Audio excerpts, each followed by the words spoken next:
जानकी दास का बेटा महेश शहर में नौकरी करता था। वो अपनी बहू सुमन के साथ गांव में रहते थे। महेश की शादी को 1 साल हुआ था। शादी के तुरंत बाद ही महेश को काम मिल गया तो उसे शहर जाना पड़ा। महेश अक्सर अपनी पत्नी से फोन पर बात कर लेता था। हेलो, हाँ आ रही है मुझे आवाज। और तुम ठीक ठाक पहुंच गए? मैंने तुम्हें मटरी बनाकर दी थी, वो रोजाना चाय के साथ खा लिया करना। और जैसे ही घर का प्रबंध होता है तो मुझे बता देना, मैं गाड़ी पकड़ कर आ जाऊंगी। सुमन, अभी यहाँ कमरे का किराया बहुत ज्यादा है, थोड़ा पैसा जोड़ लूं। अच्छा, पिताजी तुम्हारे आसपास ही हैं, जरा बात तो करवाना। वो मेरी चिंता में होंगे कि मैं पहुंचा हूँ या नहीं। अभी बाजार गए हैं। अच्छा, अब दोबारा छुट्टी कब होगी मुझे पहले ही बता देना, ताकि मैं तुम्हारे लिए कुछ खाने पीने की बढ़िया चीजों का इंतजाम कर सकूं।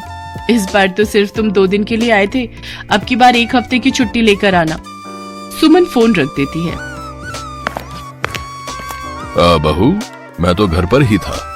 तुमने महेश को झूठ क्यों बोला? और तुम ये तैयार होकर कहाँ जा रही हो? अपने काम से काम रखो, बाजार जा रही हूँ सब्जी लेने। शाम की रोटी का इंतजाम करना है या नहीं? फिर रात को बोलोगे कि कुछ खाने को नहीं बनाया। आ जाऊंगी थोड़ी देर में। रोजाना इसका यही काम है, जब देखो घर से बाहर रहती है, पता नहीं कहाँ जाती है। सच्चाई तो ये थी कि सुमन के रोशन नाम के एक लड़के के साथ नाजायज संबंध थे और वो उसी लड़के से मिलने के बहाने रोजाना घर से चली जाती थी। अरे, कितनी देर लगा दी तुमने आने में? हैं? कब से तुम्हारा इंतजार कर रहा था जाने मन। क्या करूं मैं भी, वो बुढ़ा ससुर मुझे घर से निकलने नहीं देता। ऊपर से महेश भी बार बार फोन करता रहता है। उसने भी मेरी जिंदगी खराब की हुई है। पता नहीं कहां से इन गरीब भिखारियों के घर शादी हो गई है। जब देखो हर चीज को तरसती रहती हूँ। पता नहीं इन लोगों से कब पीछा छूटेगा। मुझे लगता था इन लोगों के पास कुछ होगा, इसीलिए मैंने मामी को इनसे शादी के लिए हाँ कह दी थी। पर ये लोग तो बिल्कुल भिखारी हैं, इनके पास कुछ भी नहीं है।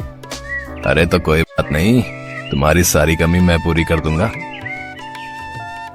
ये देखो, मैं तुम्हारे लिए शहर से क्या लाया हूँ। अरे वाह, ये तो बहुत सुंदर है। इतना सुंदर हार तो मैंने कभी भी नहीं देखा। अच्छा, तो पहन कर दिखाओ। अब तो रोजाना ही ऐसा होने लगा। सुमन अब बहुत ज्यादा खुल गई थी। वो अक्सर ही घर से बाहर रहती थी। महेश फोन करता तो भी वो फोन काट देती। एक दिन जानकी दास घर पर नहीं था।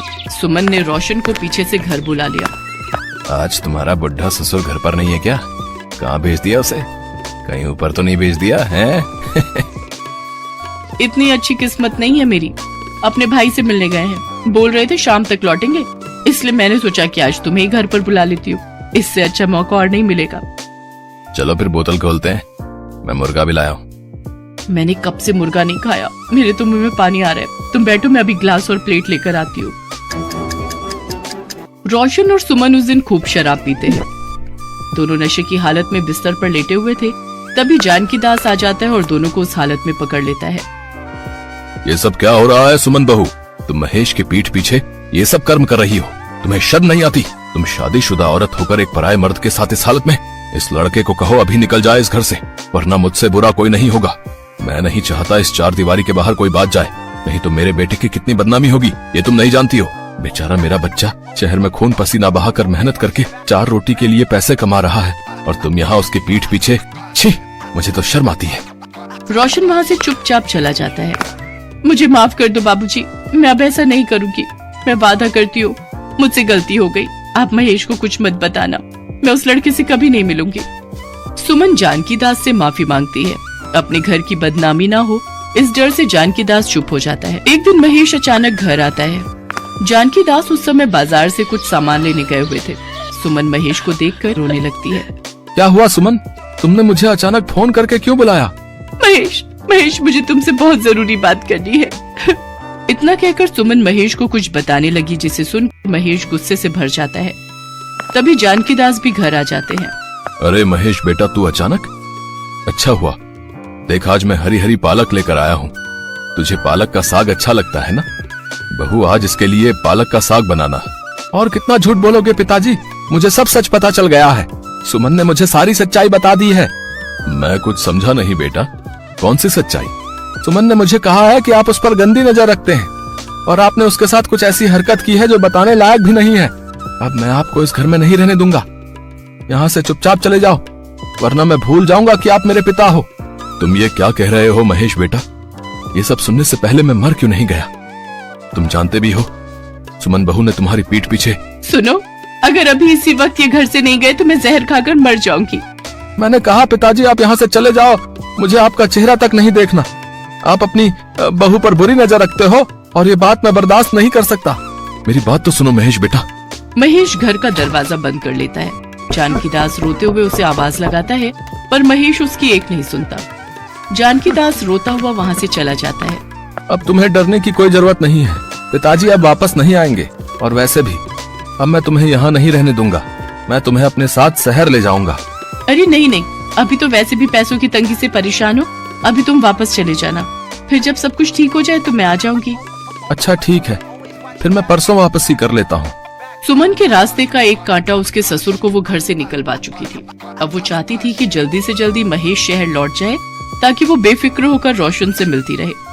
पर कहते हैं ना, गुनाह कभी न कभी सामने आ ही जाता है। महेश को एक दिन बाद वापस जाना था। सुमन नहाने के लिए गई हुई थी।